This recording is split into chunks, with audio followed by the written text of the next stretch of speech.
नंदी कैसे बने शिव जी की सवारी। यह एक पौराणिक कथा आज हम सुनाने जा रहे हैं। तो भगवान शिव जो न संहार के देवता हैं, आदि योगी हैं, करुणा और प्रेम के सागर हैं। जब हम महादेव की छवि मन में लाते हैं तो उनकी जटाओं से बहती गंगा, गले में लिपटे नाग के त्रिशूल और डमरू की गूंज हमारे कानों में गूंज उठती है। लेकिन महादेव की एक और विशेषता है, उनकी प्रिय सवारी नंदी बैल। क्या आपने कभी सोचा है कि नंदी कौन थे, वे शिव के वाहन क्यों बने? इस कथा के पीछे एक अद्भुत कहानी छुपी है जो प्रेम, भक्ति और समर्पण की मिसाल पेश करती है।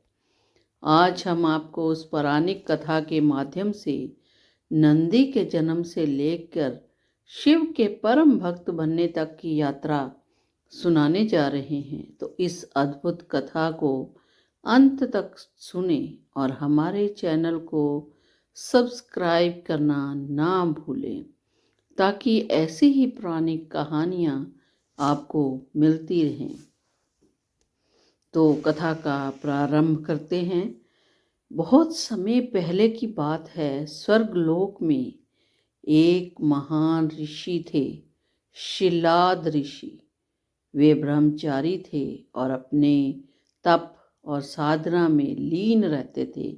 लेकिन एक दिन उन्हें इस बात की चिंता सताने लगी कि उनके बाद उनकी वंश परंपरा कैसे चलेगी। इसलिए उन्होंने भगवान शिव की कठोर तपस्या शुरू कर दी। शिलाद ऋषि ने हजारों वर्षों तक कठिन तप किया और अंततः भगवान शिव उनके सामने प्रकट हुए। शिव जी ने कहा, मांगो शिलाद, तुम्हारी तपस्या से मैं प्रसन्न हूँ। शिलाद ऋषि ने हाथ जोड़कर प्रार्थना की, हे प्रभु, मुझे एक ऐसा पुत्र प्रदान करें जो अमर हो, सदैव युवा रहे और जिसे मृत्यु का भय ना हो। शिव जी मुस्कुराए और कहा, तथास्तु, तुम्हारा पुत्र दिव्य होगा, वह तुम्हारे ही तप का फल होगा। तो नंदी का जन्म किस तरह से हुआ जानते हैं। कुछ समय बाद जब शिलाद ऋषि यज्ञ कर रहे थे तो उनके यज्ञ कुंड से एक दिव्य बालक प्रकट हुआ। वह अत्यंत तेजस्वी था।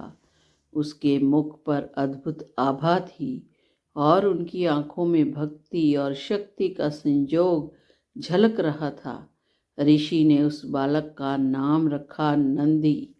नंदी का पालन पोषण अत्यंत प्रेम से हुआ। वे बचपन से ही वेदों और शास्त्रों के ज्ञानी थे, साथ ही उनमें अपार शक्ति भी थी।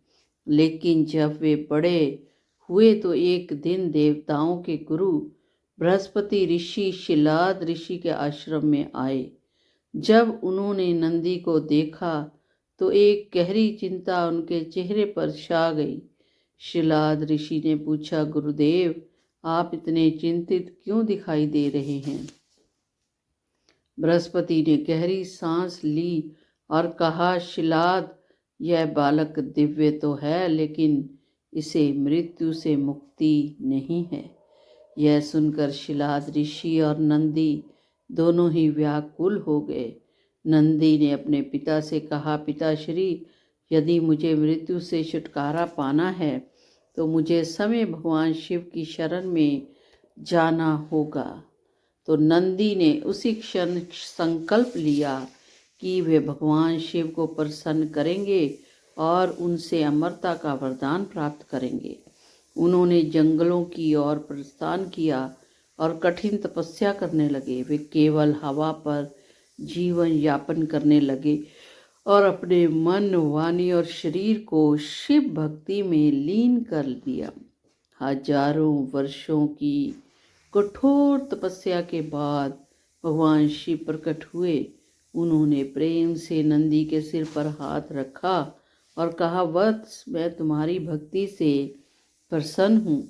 मांगो, क्या वरदान चाहते हो। तो नंदी ने कहा, हे प्रभु, मेरी एक ही प्रार्थना है कि मैं सदैव आपकी सेवा में रहूं, मैं कभी भी आपसे दूर ना जाऊं। भगवान शिव प्रसन्न हुए और बोले, तथास्तु, आज से तुम मेरे अनन्य भक्त और मेरे वाहन बनोगे।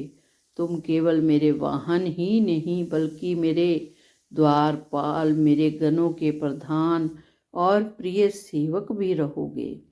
तो शिव जी के इन वचनों से नंदी आनंदित हो उठे।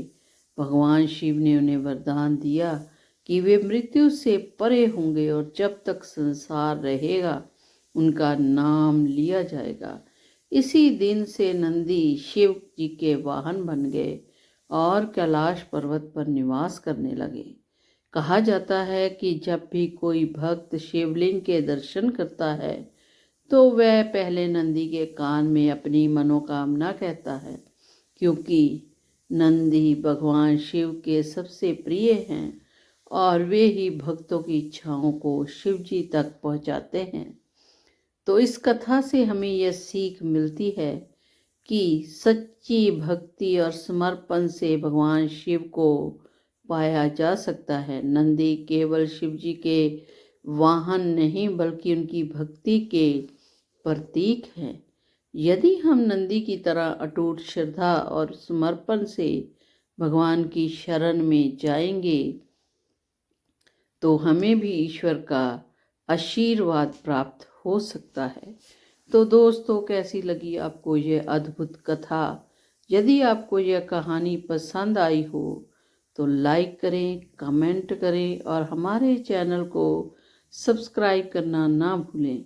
आगे भी हम आपके लिए ऐसी ही रोचक पौराणिक कथाएं लेकर आते रहेंगे।